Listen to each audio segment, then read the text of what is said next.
Hey everyone, today I'm be doing my first interview with the man, the myth, the legend himself, Mario Moonboot Cendan. We're going to share with you guys how we get motivated, how we stay motivated, how we gain perspective, and how we can overcome challenges. Our good episode begins right now. I'm going to go ahead and invite Mario to come on over here with us, and we're going to go ahead and get started. So I hope you guys are getting tuned in. We're going to get moving. All right, Mario, come on.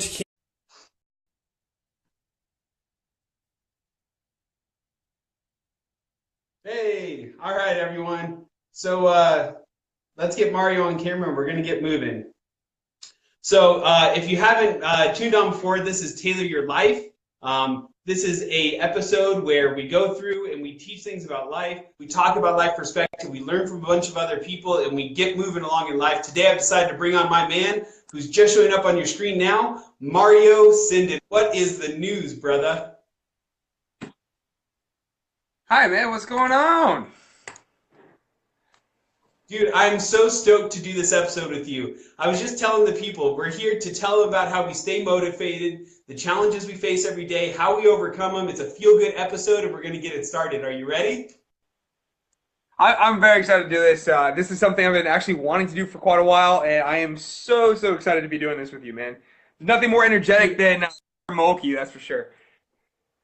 Oh, dude, yes, energy is fire. So here we go. So if you don't know who I am, if you're on Mario's side, I am Taylor. I'm doing a YouTube channel, Tailor Your Life. I've got a website, TaylorYourLifeBeFree.org, talking about how to get out of the rat race, think outside your 9 to 5, be more financially stable, have the time to do the things that you love. Today I brought with me Mario Cendan, my old nursing buddy from the ER at Sharp. Why don't you go ahead and introduce yourself, Mario? What brings you on the show today?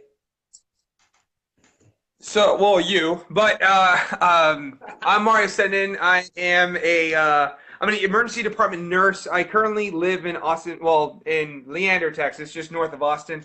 I work in a awesome little hospital over in Round Rock, Texas, just east of here. And I've been an ER nurse for about 6 years, and I'm currently a Doctor of Nursing Practice student at Arizona State University. That's awesome. All right, how about family stuff? Married, not married? I'm sure everyone wants to know. No, I am married. I'm married to Martha Cendan. She's a fantastic young lady. Also a nurse. She works in progressive care here in Austin, downtown Austin. And we just had our little Savannah Rose in November 21st. So I'm a new dad. Yeah, congratulations. So stepping into the whole fatherhood thing, huh? Yeah, I wouldn't say stepping into, more like just falling, tripping, and down a set of stairs. Dude, that's exactly what life is in general. Falling, tripping down the stairs and trying to look cool while you do it. You seen the Kung Fu Panda movie where they just flop down the hill? It's kind of like that. Right. It's just right. faking it till you make it, I guess. All right, so every time we talk, we go somewhere deep, we go somewhere crazy, we go off on tangents. The first thing I want to talk about today is just how we gain perspective. So both of us have worked in the ER for a long time. I just want to go ahead and throw out a quick story about one of the things that just brought perspective to my life. And then I think I'd like you to go ahead and share one of those moments in the ER where you just knew that life had more meaning. So for me, I was working at Scripps Mercy, if any of my Mercy people are out there. And I was taking care of this lady. She had blood clots in her leg. We were checking her out, ruling out for PE. Went in to take care of her, gave her some pain medicine, walked out. About 5 minutes later, the family was asking if they could go get some food. So I said, you know what, that's cool, go grab some stuff. They headed out, we're gonna get her admitted. Just about 10 minutes later, I had the chaplain walk by and said, hey, that lady's not okay in there. She's not doing so hot, man. I'm like, what do you mean? I was just in there. Walk in, lady codes, can't bring her back, and she passes away. 43 years old, never forget it. And her family walks back into the ER, Jack in the Box in hand, father, 2 kids, no idea what happened. And just wailed. This man just screamed. This is 2 hours into my shift. And the rest of my day, you know what I did, right? Same thing that you did. You sucked it up and you took care of the person that came in with a runny nose and had the flu. And we were right there for that family as they screamed and cried and mourned the loss of their family. And that's where you get perspective. Any minute you can go from being alive to dead, from getting to Jack in the Box to not having anything anymore. And that's one of the Right. things that really turned around for me. And instead of getting sad and getting down on myself and letting it destroy me, I realized that I'm special, that life is special, that each moment that we have is ours to own on this world. And sometimes I get lazy and I get down on myself about it, man. How about you? You got any stories like that? Oh man, several. I think one was when I first started, before I was even a nurse. I'll never forget. I was an ER tech in Miami, and I this one gentleman, he was there for chest pain, shortness of breath, run of the mill, like honestly basic. And as a tech, your Right. job is to start an IV, draw blood, EKGs, oxygen, the whole 9 yards, helping out the team. That's what we did. This gentleman and I, we were having good conversation. One of my other buddies at the time, there, he and I were just having a great time. The guy was a really nice man, and his family were sitting right there. I remember I was on his right side, and his family was on his left I side. remember that stuff. Yeah, it's just like the details you'll never forget. And then he sits there and he had the non-rebreather on, and then he just turns and he looks at me and these wide eyes, and he just made this groan, and he just died. He died. We started we gave him drugs, we started CPR and everything. The man didn't make it. The family was had no idea what was going on, and it was just so shocking. And I go, from like you said, one moment you're alive, we're joking, we're talking, and then the next moment this man's dead. And I never had I've had multiple experiences similar to that, but that was the first inaugural experience I had to where I realized that you have to breathe in every molecule of oxygen. Enjoy every bit that you do. Right. Just enjoy everything, whether it's your job, whether it's just a day off, a time in bed. Just go in there and just enjoy everything you can, because at one moment it can go. At one moment you're just there, oh, run of the mill day, and then the next moment you're dead. And that was just such And an that's eye how it awakening. goes. Yeah, and I'm glad you took it that way, and that's why I have you on today, because I think that this is kind of the basis of what I've been trying to get at with life. Is, so many things happen to us in life, and people say, well, it's just how you respond to them. Well, you know what? I think that we've all seen. If you're out there right now, by the way, just tuning in, this is me and my buddy Mario. We're going over some things that motivate us, the challenges we face. If you think this video could help someone else, I want you to share it. Go ahead and put in the comments below. We just shared a couple stories of when we were in the ER that helped us gain perspective. Mario, if you've shared it too, that'd be great. Go ahead and get it on over to your feed. And I'm we doing shared it a right couple of now. stories. We shared a couple of stories about how it gained perspective for us. So moving on with that, I was going to say, we gain perspective from these terrible things that happen to people in our ER, where we watch people that are teenagers that die for no reason. Where I had pediatric people who, had limbs amputated at 7 years old, 2-year-olds getting shot in LA, and you know what? It could destroy you, but what it does is it gives you perspective to that. Your challenge, your climb is not nearly as hard as the people that are out there. And that's why I have you on here, about gaining some perspective. And not only that, some of the battles that we fight with ourselves just to be productive on a day-to-day basis. And it's so easy to slip right back into it, right back into that flow of life where you put your feet up at the end of the day. Life is worth so much more than that. So anyways, I'm sure that if you guys are out there, if you're fellow nurses, you can put in your comments below the things that you've seen, the stuff that you've had to go through. But I want to go ahead and tell you guys what motivates me, what I've been doing with my life. I've got Taylor Your Life. It's a YouTube channel. I've been posting videos every day about getting up at 4:30 and killing it, learning stuff, making the switch from being a passive living person into an active engagement in my life. We've all faced some adversity. Some of the things that I've overcome in my life don't even measure up to other people's. I dealt with a very ill mom my entire life growing up. I just went through a really terrible divorce over the last couple of years and just had to slowly build myself back up over time to get to where I'm at now. So Mario, why don't you share with some of the people some of the things that you've had to overcome in your life? I mean, I would like to hear your story about when you were a kid. I mean, you almost didn't come back.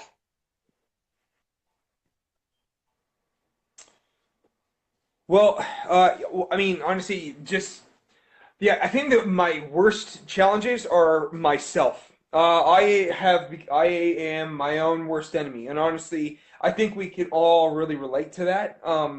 Where we limit ourselves, we say, "This is too hard. I can't do it. This is too difficult. There's no way I can get there." From my undergrad friends. It looks like my friend Tristan just joined us here, and she was my old roommate back in the day in college, and she's seen me definitely go through my moments where I had no idea. Before I was a nurse, I had no idea what I was going to do. No idea. And all I did was criticize myself. To this day, I end up criticizing myself more so than anybody out there on the street can criticize me. So overcoming my own negativity, overcoming my own unwillingness to give myself credit where credit's due, and I just recall it's a famous quote that if you really want love, it's not going to come from someone else. It's got to come within, right? And if you can't love yourself, there's no way you can succeed in the things that you do. Because the only person that's going to sit there with encouragement is you. You're the first person in line that says, hey, this is a business idea that you could probably do. Hey, that's a program in school that you could get done and you could accomplish it. Because the second you tell yourself no, man, you're not going to go too far with that. Right. Now, I know I'm not the only one that's kind of gone through this stuff. Everyone's overcome so many things in their life. And I think it's when those things start to accumulate that you just start to shape your world. I just did an episode called Own Your Box, and I was talking about these labels that we put on ourselves over time, where the world starts to shape around you based on the experiences you have. You go through these trials and they beat you down and they push you down and you don't feel like you can get forward. Like you're saying, we limit ourselves so much by just telling ourselves what we are and what we aren't. Even positive traits, like how much energy you have and how much energy I have. It can be such a detriment when the little details get missed and I tell myself, oh, you know what? I'm never good at the details, and so I don't focus on them, right? And then I don't meet my goals. So taking time to consciously know that and not beat yourself up, where you can split that difference between knowing what you're good at and knowing what you're bad at and moving forward, that's exactly what it's all about. So what do you think are some of the biggest obstacles I think it's keeping it open to every person out there? What do people trip up on? I think it's not learning from their mistakes. I think it's not learning from their past experiences, and or really failing to recognize when a moment is a learning moment. If there's a time at any point in time where something went wrong, that is the perfect opportunity for somebody to take that moment and really just do a root cause analysis and just go, all right, what went wrong versus the world is falling around me, or it's because of something else, or it's always something else's fault or someone else's fault. And even if we admit, oh, I'm a loser or I'm a screw up, we don't give ourselves the opportunity to go, okay, where did I mess up and what can I do better next time? And I think that was a really, really cool thing that we learned at Sharp, where those debriefing moments after a severe code in the ER, where it was like, what went well, what went wrong, or what could have gone better, and what can we do next time to make sure we're just that much better, we're that much sharper. And so I think that's where people really struggle, is to learn these opportunities, or they miss these learning opportunities. Absolutely. You hear it all the time. I think that a lot of people say it's win or lose. I think it's win or learn, right? You can win or learn. And I think that a lot of people have a hard time doing that, making that choice between learning or winning. And I'll tell you what, there's been so many times where I had the opportunity to learn, the opportunity to grow, and I'll tell you what, I chose to lose, and it sucked. I got so far down and so far away from where I was trying to go when it just knocks you down. But I'll tell you what, everyone out there, you can go ahead and like this if you think it, or you can comment if you can contradict me, but I'll tell you what, has anyone out there ever experienced growth during a period of time where everything was handed to them? I never have. Never once in my life have I grown when I was comfortable. Never once have I grown when I was feeling like I was in my groove, when I was doing what I was supposed to. I'm growing when I'm hurting. And that's what drove me on to do this. So I want you guys to comment some of the things that you've overcome. I think there's a ton of barriers. I think one of them is fear. Not even real fears. How do you think that you can differentiate between the fears that are real and the fears that are not real? Like what's actually going to harm you versus what won't harm you? And then mitigating that with the risks that you have to take to get ahead. So funny you brought that up. That's actually a really, really excellent point. I have a friend that just a peer that I was in a leadership program with this morning, and there was a lot of cool things that went on today. Normally, the self-reflection thing, my wife is all about self-reflection. It's like, well, if there's one thing you can take away, I'm like, okay, whatever, let's move on. That's how can we win? I'm that mentality. And that's why she's always learning, and I'm always kind of tripping up my own big-ass feet. But this one lady, she was actually, she's a PhD in nursing, and she's very, very intelligent, and she's always wanted to get published. She's been wanting to work on this one project for about 5 years, and she wanted to get published, but she had not a fear of failure, but a fear of success. And I was more Right. taken aback by that. Yeah, I know. It was So kind of like true. no one ever That's thinks about it. so Everyone thinks true. about like Because what happens how am I next? going And to I mess think this up? right. Yeah, And I think that that's key because once people achieve the thing that they've been working towards, then it's over. One of my favorite examples of this is that archer, right? There's that old story back in the day where there's the archer who stands on the edge of the cliff and he can only see as far as he can. So he ties a string to his bow and shoots it off onto the horizon. He takes the string and follows it through all the trials and tribulations, and when he reaches the end of it, he's somewhere he never imagined. And it's a whole new set of horizons that are beyond that. And it's terrifying. You that's have the no idea story. what's in the wilderness beyond you, right? But it's a whole new thing you couldn't have imagined. And that's how my education's grown. That's how I've gotten to this place, is that each new time that I come to a new place, it's time to shoot my arrow off again. I can set up camp or I can shoot off to the next horizon. But I think one of those things that I really struggle with or used to is that the destination happiness. I will be happy when. And I think a lot of you out there struggle with that too. Totally, right? You get that. And if you guys are out there and you get it too, give me Right. like I mean, I'm telling you, that's exactly it. When I get my nursing degree, okay, I got my associates and then I wasn't happy until I got my bachelor's. Then I wasn't happy until I was working in the ER. I wasn't happy until I was at the top of my game, employee of the month at Sharp. I wasn't happy until I got there. And every time I did, I put my happiness on other people. So, you know what, guys? I tell you what, you own your happiness. You own it. It's up to you each day to make that choice. It's not Mario's fault. It's not my fault. It's not the world's fault or the circumstances. It sucks. Life is tough. But owning that happiness when you get to that next horizon is so important that you can make the decision between, okay, I'm going to be happy today, so I'm not going to be too self-critical. I realize I screwed up yesterday. I'm not going to let it get me down. I'm mindful of it. I'm not going to make the same mistakes consecutively and move forward. So, I Right. mean, you're just tuning in right now. Thank you for coming. It's me, Mario Cendan, my nursing buddy. We're a couple of old ER guys. We love to talk about all kinds of stuff. We're going to drop some knowledge. I got some Yoda wisdom here. I'm hoping you guys can teach me some stuff too. Yes, thank you so much. So we want you guys to go ahead and comment. Thank you, Erica, for agreeing. This stuff is cool. So check out my YouTube channel, Taylor Your Life Be Free. .org is my website, Taylor Your Life in YouTube. Comment down below if you guys are interested. I got some more questions for you. So how do you deal with situations that you have no control over? I just faced one of these things for the first time in my life, where people like you and me, where we have all these tools, where we've always overcome, where we tell these people you can just learn. It's because we have tools. But I just faced Right. the first no-win situation in my life. I thought my adversity was overcoming being a teenage parent. I thought my adversity was getting my degree for the first time for anyone in my family. I thought my adversity was making out of my small town and going to San Diego. That was my adversity, but I didn't realize those weren't no-win situations. When I went through my divorce, I realized that I couldn't Right. be a better man, I couldn't be a better father, and I was put in my first no-win scenario. And the growth that came out of that, I'll talk about some specific tools that I learned, but I want to hear what you think about it too.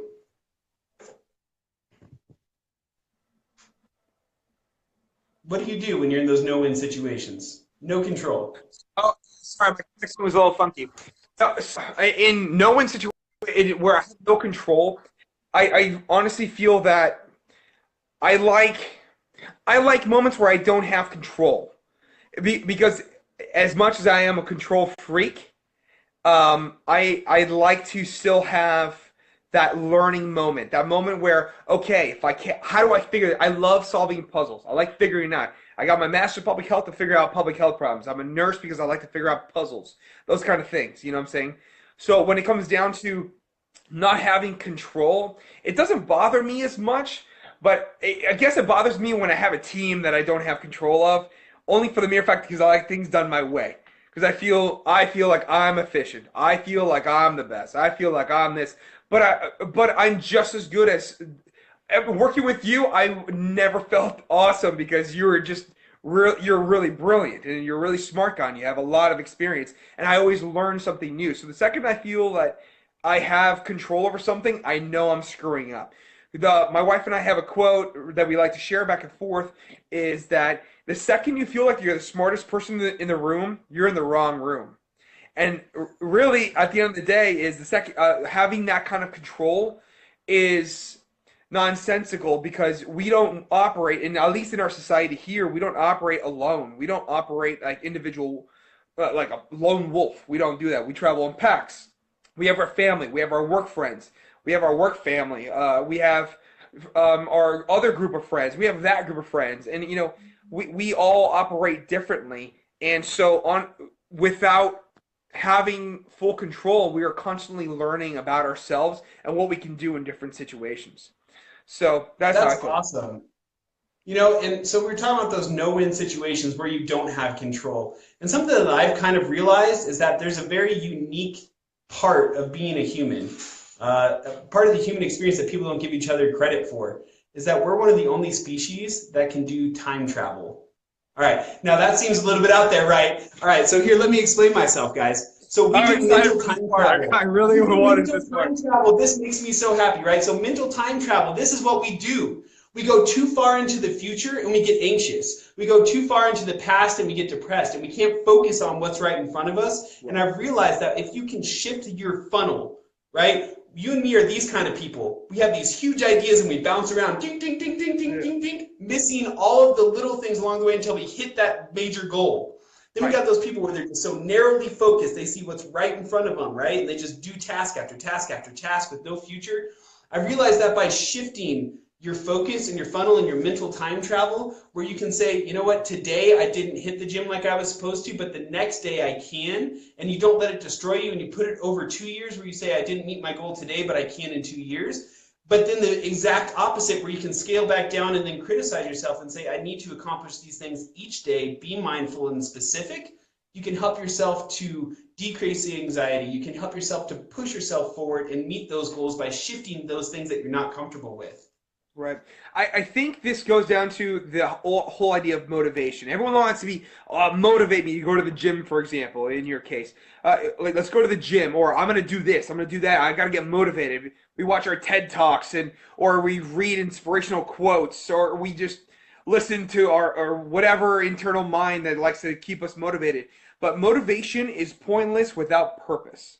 And I think if we can't sit there and motivation will fade over time. However, when you create and grasp, not just create, but you have to really hold on to that purpose. Once you create that purpose for yourself, there is no way you cannot be motivated any longer. That motivation and that ambition will no longer be a waxing and waning idea of like, oh, February is a busy month for me. January, we had the holidays, we had the Christmas before that, and you could always keep creating excuses, but the motivation was like, well, after this, I'm going to do this, like you said earlier. But what really matters is when you're sitting there and I go, no, my purpose is I want to lose weight. I have a couple friends who have dropped weight and are competing in bodybuilder competitions, and these were like petite little girls that all of a sudden they're like just jacked. It's because they created a purpose for themselves. It's not like they read a poster and they got this idea out of somewhere or pulled it out of their butt. The thing is that they created this new purpose, this new meaning for themselves. And honestly, having that purpose is the most important thing, more than any inspiration, more than any motivation you can get from any celebrity. I think that's where it really, really comes down to, is creating a purpose for yourself and your goals, and you will no longer just have to mentally time travel yourself. If I started this 6 months ago, I would have been here, or if I do, 6 months from now, I'll get started. You're going to have to live in the present. Have to create the purpose now in order to be able to succeed later on. And let me add one more thing to that. With that purpose, you also have to have some stakes, right? Yeah. If there's no risk in the game, I've noticed if there's no risk in the game, this is why we have adrenaline junkies. That's why people like you and me worked in the ER. That's why we go to school and get ourselves under debt with the pressure of knowing that we have to graduate, where we put ourselves in situations with our family. That's why we get married, so that there's stakes, so you can commit to it, right? And I think that by putting yourself in that position where there's stakes, where you could lose, like me putting out these videos, Tailor Your Life, I'm just where you are. I'm 2 weeks in, but I'm putting the stakes out there to say I'm betting on myself that I'm going to get somewhere, and y'all can watch. And it's kept me accountable each and every day to get up, do my job, and do what I'm supposed to do. And if there's stakes in it, you have a purpose of where you want to go, I think that's somewhere that you can do. So just to wrap up, I'm sitting here with Mario, my buddy, the future doctor nurse, Mr. Mario Cendan. I'm super excited to be here with him today. We're trying to drop some knowledge. Mario, what beer are you drinking? This is Deep Ellum IPA. This is from Texas. Texas has a lot of great IPAs and really good breweries out here, man. Really good stuff. So, Thomas, it is Dude, Deep Ellum IPA from Central that's Texas. awesome. I've got water. Actually, just dropping knowledge in my cup here, but I'll tell you what. So to wrap up what we did today, we were talking about the challenges we face, how to overcome, and how we get perspective. We shared personal stories from the ER about how we gain perspective on life and how we see how life is special. The things and barriers that people have to face, the barriers that we faced, how we overcome them, whether they come from within us or from external. We went through all that. We talked about mental time travel. We covered a lot of topics today. If you guys are just tuning in, this is going to be rebroadcast as an actual video. You can also check this video on YouTube, Taylor Your Life. Go over there. I'll have it edited down here in a little while. There's a bunch of other videos there to keep you motivated. This is What's Good Friday. Mario, why don't you tell me what's good in life right now? Man, it's Friday, dude. It's Friday. It's I'm gonna payday make some Friday. tacos tonight. It's good. It's all good. Yeah, you know what? That's exactly what it is. I just got done jumping on the trampoline with my kids. It's payday Friday. I'm going to go out. I think we're going to make a good dinner tonight. I'm so excited tonight, man. Thank you everyone for tuning in. I'm stoked for this. Me and Mario are going to come back. We're going to do some more philosophical talking. Hopefully next time we're going to give you some specific tips to help you get ahead. I'm really excited that everyone tuned in tonight. This was super, super fun. Mario, it's so good to catch up with you, buddy. The future Likewise, doctor, man. Mr. Mario Cendan. We're going to talk about some future projects you got coming up next time. Thanks, man. Going live today. That was fun. We'll talk to you later. Cheers. Later, guys. Take care. Thank you.